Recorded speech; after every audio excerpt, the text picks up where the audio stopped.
আসসালামু আলাইকুম প্রিয় দর্শক, সচিবালয়ে যে আগুন ধরেছিল মানে 25শে ডিসেম্বর দিবাগত রাতে, মানে 26শে ডিসেম্বর প্রথম প্রহরে বলতে পারেন। সে আগুন লাগার কী কারণে আগুন লাগলো, কেন আগুন লাগলো, কেন আগুনটা নেভাতে এত সময় লাগলো, কী পরিমাণ ক্ষয়ক্ষতি হলো, তা নিয়ে একটা উচ্চ পর্যায়ের তদন্ত কমিটি গঠন করা হয়েছিল। সেই তদন্ত কমিটি তাদের প্রাথমিক একটা রিপোর্টকে দিয়েছে। সেই রিপোর্ট তারা প্রধান উপদেষ্টাকে হস্তান্তর করেছে এবং তারা বলেছে যে আগামীতে তারা ডিটেল আরও দিবে। তবে প্রাথমিক যে ধারণা তারা পেয়েছে, তারা বলেছে যে এখানে কোনো ধরনের নাশকতার প্রমাণ পাওয়া যায়নি, মানে আগুনটা কেউ লাগায়নি, আগুনটা লেগে গেছে। এবং কিভাবে লেগেছে, কারণ হিসেবে তারা যেটা বলেছে সেটা হলো লুজ কানেকশনের কারণে আগুন লেগেছে। মানে বৈদ্যুতিক যে সংযোগ ছিল সেখানে একটা দুটা কানেকশন লুজ ছিল, ঢিলা। তো এই ঢিলা কানেকশনের কারণে আগুন ধরে গেছে। এটা হতে পারে, কিন্তু আপনারা কিন্তু এই ঢিলা শব্দ শুনে কিন্তু এটাকে খুব একটা গুরুত্বহীন মনে করলেন তা না, এটা কিন্তু হাসির কথা না। আমরা তো অনেক জায়গায় ঢিলা কানেকশন দেখি, লুজ কানেকশন অনেক জায়গায় দেখি। লুজ হয়ে গেলে ধরেন একটু টাইট দিতে হয়। এখন কি থেকে কি টাইট দেবেন আপনারা আমরা জানি না, আমরা অপেক্ষায় থাকি যে আর কোন কোন লুজ কানেকশনকে কে কে টাইট দেয়, অথবা না দিতে পারলে কিন্তু অগ্নিকাণ্ডের একটা আশঙ্কা আছে। যাই হোক, এই তদন্ত কমিটির প্রধান ছিলেন স্বরাষ্ট্র মন্ত্রণালয়ের সিনিয়র সচিব নাসিমুল গনি। বিরাট পোস্ট, কিন্তু আমলাদের মধ্যে অনেক, মানে সিনিয়র মোস্ট আমলাদের মধ্যে একজন উনি। তিনি বলেছেন, এই যে ওনাদের থিওরি তিনি বলেছেন যে অগ্নিকাণ্ডের ঘটনা তদন্তে বুয়েটের বিশেষজ্ঞ দল ছিল, ফায়ার সার্ভিসের বিশেষজ্ঞ দল ছিল, সেনাবাহিনীর দল ছিল, পুলিশের সিআইডি থেকেও কাজ করা হয়েছে। সবাই মিলে একত্রে একমত হয়েছে যে একটি লুজ কানেকশনের কারণে ইলেকট্রিসিটি থেকে আগুনের উৎপত্তি হয়েছে। এটা আমাদের প্রাথমিক অনুসন্ধান, এতে কোনো ব্যক্তির সম্পৃক্ততা খুঁজে পায়নি। আচ্ছা, কী পরিমাণ ক্ষতি হয়েছে তারও একটা ব্যাখ্যা উনি দিয়েছেন। সেই ব্যাখ্যাটা উনি বলেছেন যে আমি ফিজিক্যালি দুবার বিল্ডিংয়ে উঠেছি, নিজে, এই নাসিমুল গনি সাহেব নিজে দুবার ওই বিল্ডিংয়ে উঠেছেন, ওই যে ভবনে আগুন ধরেছিল সেখানে। প্রতিটি রুমে হেঁটে হেঁটে ঘুরে দেখেছি, আমরা সবাই গিয়েছি। কয়েকটা রুম পড়েছে কিন্তু সেখানে নথি পড়েনি, মানে কয়েকটা রুম পড়ে গেছে কিন্তু যে নথিগুলো ছিল সেগুলো পড়েনি। কেন, এটা কিন্তু আমার কাছে ক্লিয়ার না। যে রুম পড়লে নথি পড়বে না কেন? নথিকে মানে আপনার দাহ্য কোনো পদার্থ নয়, আগুনে নথি পুড়ে না কেউ, নথি তো আর আগে পড়বে। যদি রুম পড়ে যায়, নথি না পড়ার কী কারণ আছে আমি বুঝতে পারলাম না। যে তদন্তের যে প্রাথমিক প্রতিবেদন পাওয়া গেছে, সেই প্রতিবেদন নিয়েও আবার দু একটা পত্রিকায় টুকটাক রিপোর্ট বেরিয়েছে এবং সেখানে কারণগুলি উল্লেখ করা হয়েছে কেন আগুনটা ধরল। এবং সেই প্রতিবেদনে, প্রাথমিক সেই প্রতিবেদনে আমি দু তিনটা জায়গায় আমি পড়ছি। এক জায়গায় বলা হয়েছে আগুনের উৎপত্তি স্থল 7 নম্বর ভবনের 6 তলা লিফট লবি সংলগ্ন করিডোর থেকে বলে প্রাথমিকভাবে ধারণা করা হয়। মানে 7 নম্বর ভবনের 6 তলার লিফটের যে লবি সংলগ্ন করিডোর, সেখান থেকে আগুনটা হয়েছে। আবার আরেকটা জায়গায় বলা হয়েছে যে অগ্নি নির্বাপন কর্মীদের সাক্ষ্য ও উত্তর দিক থেকে নেওয়া ভিডিও বিশ্লেষণ করে এই প্রতিবেদনে বলা হয়েছে যে আনুমানিক রাত 2টায় আগুন ডেভেলপ স্টেজে চলে যায়। ডেভেলপ স্টেজে মানে পুরো ধরে যায় আর কি, মানে বিকশিত স্তরে চলে যায়। ভবনে কোনো ধরনের ফায়ার ডিটেকশন সিস্টেম না থাকায় প্রাথমিক ও বিকশিত অবস্থায় আগুন শনাক্ত করা যায়নি। মানে এই ভবনে কোনো ধরনের ফায়ার ডিটেকশন সিস্টেম ছিল না। মানে কোথাও আগুন ধরলে, আমরা বিদেশে বিভিন্ন সময় ছবিতে দেখি না, আগুন ধরলে অ্যালার্ম বেজে ওঠে, ধোঁয়া থাকলে অ্যালার্ম বেজে ওঠে, অথবা কোনো একটা কিছু একটা ঘটে যাতে নাকি সবাই বুঝতে পারে যে আগুন ধরেছে। এরকম কিন্তু আধুনিক ব্যবস্থা সব জায়গায় আছে, এটা খুব একটা আধুনিক তাও না। এটা আরও অনেক বছর আগে থেকে চলছে। কিন্তু আশ্চর্যের ঘটনা হলো সচিবালয়ের মতো এত গুরুত্বপূর্ণ একটা জায়গায় সেরকম কোনো ফায়ার ডিটেকশন সিস্টেম ছিল না। তাহলে এটা কিসের আধুনিক ভবন ছিল রে ভাই? অথবা এটা কে করেছে? এই ফায়ার ডিটেকশন সিস্টেম ছাড়া এই ভবন চালু হলো কি করে?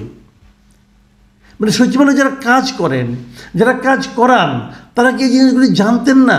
মানে কত অযোগ্য লোক দিয়ে কাজগুলি করানো হয়েছে। এত বড় একটা বিল্ডিং বানানো হয়েছে, তারা কি বিল্ডিংয়ের ফায়ার সেফটির ব্যাপারে কিছুই বুঝতো না? এই অথর্ব মূর্খ লোকগুলি কারা? আমি তো মনে করি প্রথম কাজ হলো এই ভবন বানানোর সঙ্গে যারা জড়িত ছিল সবগুলিকে ধরে আনেন, এনে তারপরে বিচার করেন যে তোরা এটা কী বিল্ডিং বানাইছস, যে বিল্ডিংয়ে কোনো ফায়ার ডিটেকশন সিস্টেম থাকে না। আচ্ছা ঠিক আছে, বুয়েটের কিছু অবজারভেশন আছে।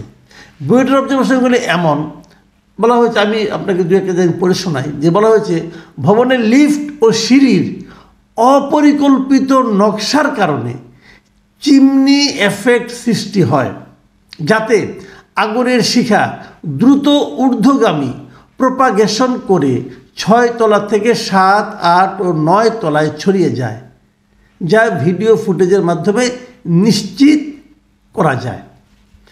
তার মানে কি হলো যে এই ভবনের লিফট এবং সিঁড়িটা ছিল অপরিকল্পিত নকশা। তো এত বড় একটা ভবনের লিফট এবং সিঁড়ি অপরিকল্পিত নকশার মাধ্যমে কিভাবে সম্ভব বানালো? কে বানালো এটা? যারা বানালো তাদেরকে আপনারা কেন বিচারের আওতায় আনবেন না? জাতীয় সম্পদে তো অপচয় হয়েছে। এই সম্পদটা কার? এটা তো এই দেশের সম্পদ, জনগণের সম্পদ। এই নকশাটা কে করলো? কোন প্রতিষ্ঠান করলো?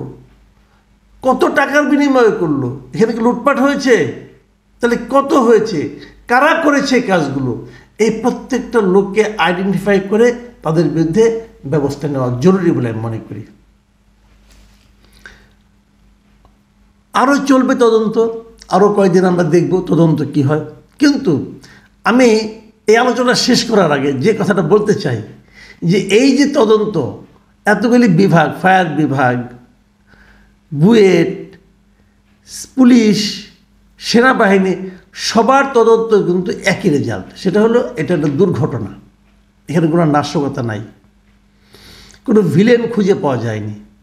তাহলে আপনারা ভাবুন তো, 26 তারিখ যেদিন আগুনের কথা আমরা জানলাম, সেদিনই আমাদের একজন উপদেষ্টা আসিফ মাহমুদ সজীব ভুঁইয়া, উনি নীলফামারীতে ছিলেন। ওখানে থেকেই উনি দ্রুত বেগে ওনার ফেসবুক পেজে কী স্ট্যাটাস দিয়েছিলেন মনে আছে আপনাদের? সেখানে কী বলেছিলেন উনি যে কাজটা বলেছিলেন, দুটো কথা বলেছিলেন উনি। এক নম্বর কথা হলো যে তাদের এই স্থানীয় সরকার মন্ত্রণালয়ে লুটপাটের এবং দুর্নীতির বিরুদ্ধে কাজ চলছিল, কয়েক হাজার কোটি টাকা লুটপাটের প্রমাণ পাওয়া গেছে এবং যা নিয়ে তদন্ত চলছিল, উনি এটা বলেছেন। তার মানে কি, ওই তদন্তের কাগজগুলি পুড়ে ফেলেছে যাতে নাকি আর তদন্তটা চলতে না পারে, এরকম একটা কথা কিন্তু উনি বলেছেন। আবার উনি আরও বলেছেন যে আমাদের ব্যর্থ করার এই ষড়যন্ত্রে যে বা যারাই জড়িত থাকবে তাদের বিন্দু পরিমাণ ছাড় দেওয়া হবে না। মানে এই যে আগুনটা ধরেছে, প্রথমত উনি ধরে নিয়েছেন এটা একটা ষড়যন্ত্র। এবং কী ষড়যন্ত্র?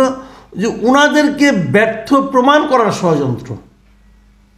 এবং তারপর উনি বলেছেন যে যারাই এই ষড়যন্ত্র করুক, এই ষড়যন্ত্রের পেছনে যারাই থাকুক, তাদেরকে বিন্দু পরিমাণ ছাড় দেওয়া হবে না।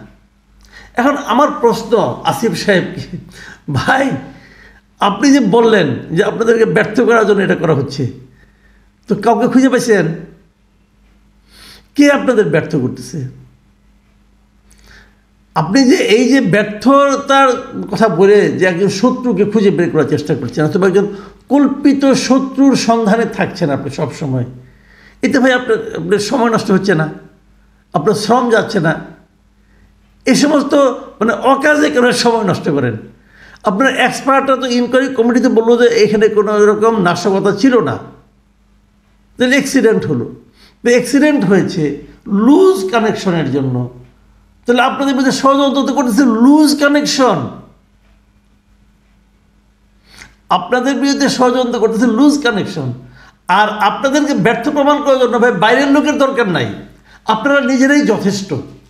শুনেন, বাংলাদেশের ইতিহাসে এত জনসমর্থন অন্য কোনো সরকার পায় নাই। প্রত্যেকটা দলের কাছ থেকে আপনার সাপোর্ট পেয়েছেন। তারপরেও যদি আপনাদের কাজের ব্যর্থতার জন্য আপনারা একটা পরিকল্পনা, একটা অলিক ষড়যন্ত্র তত্ত্ব নিয়ে ঘোরাফেরা করেন, যার অস্তিত্ব নেই সেরকম একটা শত্রুর খোঁজে সময় ক্ষেপণ করেন, তাহলে আপনাদের ব্যর্থতার পরিমাণ আরও বাড়বে রে ভাই। কাজ করেন, কাজ করেন। কাজ করলে ব্যর্থতা থাকে না। আর যদি এখানে সারাক্ষণ ভিলেন খুঁজে বেড়ান, যে ভূতের সন্ধানে, আপনাদের কাঁধে তো অলরেডি অনেকগুলি ভূত সওয়ার হয়েছে, তাদের সন্ধানে থাকলে তো হবে না রে ভাই। দেখেন খালি আসিম আহমদ সজীব ভুঁইয়াই না, ওই সময় আরও অনেকে কিন্তু বলেছে, যেমন সার্জিস আলম আরেকজন ছাত্রনেতা, তিনিও বলেছেন যে সচিবালয়ের আগুনের ঘটনা একটা ষড়যন্ত্র, পরিষ্কার কথা। এবং উনি আবার একটা এগিয়ে গেছেন, বলছেন আগুন শুধুমাত্র আমাদের দুই সহযোদ্ধা আসিফ মাহমুদ ও নাহিদ ইসলামের রুমে লাগানো হয়েছে, সেখানে কুকুরের মরদেহ প্রমাণ করে এটি ষড়যন্ত্র। উনিও ষড়যন্ত্র খুব সুন্দর ডিটেকটিভ উপন্যাস পড়ে একটা দাঁড় করাই দিলেন। আচ্ছা, পলিটিক্যাল লিডারদের অবস্থা দেখেন। বিএনপি নেতা রিজভী আহমেদ, রিজভী সাহেবের ষড়যন্ত্র পাইছেন। রিজভী আহমেদ বলছেন সচিবালয়ে আগুন গভীর ষড়যন্ত্রের অংশ, নিঃসন্দেহে একটা চক্রান্তের অংশ। তারপরে উনি দায়ী করছেন আওয়ামী লীগকে। ভালো। জাতীয় নাগরিক কমিটি তারাও বিবৃতি দিয়ে বলেছে এটা একটা ষড়যন্ত্র। তারা বলেছে যে সচিবালয়ের আগুনের ঘটনা পরিকল্পিত ষড়যন্ত্র। তো এখন এই যে ষড়যন্ত্র তত্ত্ব, কারোর উপর দায় চাপানোর চেষ্টা, এবং দায়টা তো মোটামুটি আওয়ামী লীগের উপরে চাপানো হয়েছে, যতটুকু আকার ইঙ্গিত তারা বলেছেন। এটা তো ভাই পুরনো একটা প্র্যাকটিস। এই প্র্যাকটিসে আপনারা কেন এখনও থাকছেন? যখন নিজে কিছু না পারত আওয়ামী লীগ, বলে যেত এটা বিএনপি ষড়যন্ত্র, জামাতের ষড়যন্ত্র। এখন আপনারা খুঁজতেছেন আওয়ামী লীগের ষড়যন্ত্র, কিন্তু তদন্ত বলে কোনো কিছুই হয়নি। আবার এটাকেই মেনে নেওয়ার দরকার নাই, কিন্তু আমার কেন যেন মনে হয় যে এটা নিয়েও আপনি সন্দেহ পোষণ করতে পারেন। এই যে তদন্ত যারা করেছে তারা কারা? এখন তারা কি পেরেছে? তাদের তদন্ত কি আপ্লুত মার্ক হয়েছে? আবার তাদের যিনি প্রধান আছেন আমলারা, এখন আমলাদের দিকেও তো আবার কেউ কেউ কিন্তু ইঙ্গিত করছিল। তো এই সব মিলে যা হচ্ছে, আমার কাছে ওই শব্দটি গুরুত্বপূর্ণ মনে হয়, যে লুজ কানেকশন। সরকার এবং আমলাদের মধ্যে এক ধরনের লুজ কানেকশন বোধহয় আছে। টাইট দেওয়া দরকার। কি টাইট দিবেন, কাকে টাইট দিবেন, এবং তারও চেয়ে বড় কথা, টাইট দেওয়ার কাজটা কে করবেন? প্রিয় দর্শক, এখন এ পর্যন্তই। আল্লাহ হাফেজ।